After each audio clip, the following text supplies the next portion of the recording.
Okay, so this is showing the health belief model. So the health belief model explains how your beliefs may or may not influence subsequent behaviors. We've already said that just because you have the belief that smoking causes cancer doesn't necessarily mean that you're going to immediately stop smoking. So first, let's look at the factors in this box, okay? So these are factors that are linked to your perceived risk for health problems. So these are some underlying variables like demographic variables like your age, your sex, your ethnicity, your cultural background that just may play into your beliefs. Your socio-psychological variables include things like your personality traits, your social class, and your social pressure, and structural variables like your knowledge about or prior contact with the health issue. So these are all underlying factors that you might not really have much control over. Then here we have your perceived seriousness of the health problem. So that's how severe do you perceive it to be? So the more serious you believe the effect will be, the more likely you are to take action. You also have the perceived susceptibility. So how likely do you feel it is that you're going to develop the health problem?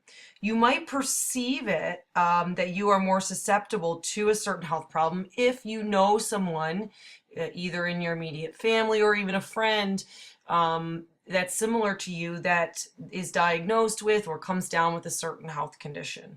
So if your mother and your sister recently diagnosed with breast cancer, then your perceived susceptibility was going to go up. You're going to consider yourself more highly susceptible to getting breast cancer.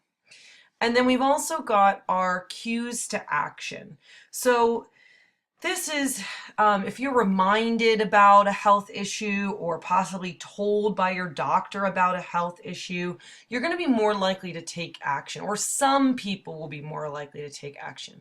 So just knowing that smoking causes cancer is one thing, but being told by your doctor about the seriousness of the health issues that can come from that might be just enough then to kind of give you that cue to say, okay, I need to take action. So now we're going to take all these factors over here and we're going to do almost like a math equation over here. And so what we've got is we've got the assessed sum of perceived benefits.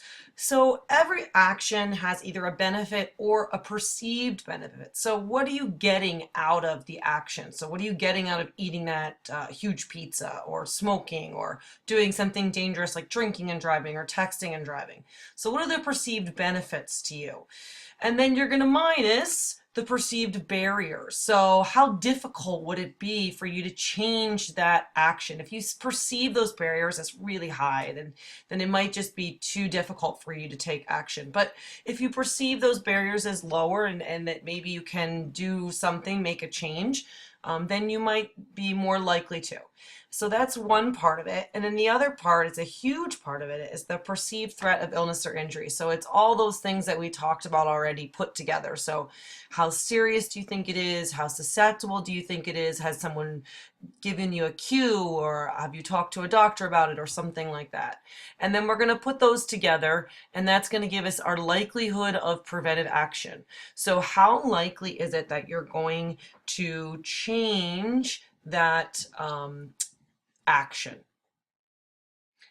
So even if it seems obvious that a person might change an action based on all of these factors that we talked about, a lot of times they don't. So you might have chronic smokers that know about serious health problems that come with smoking, and yet they continue to smoke. So why do people fail to take action so that they don't have those health consequences down the road?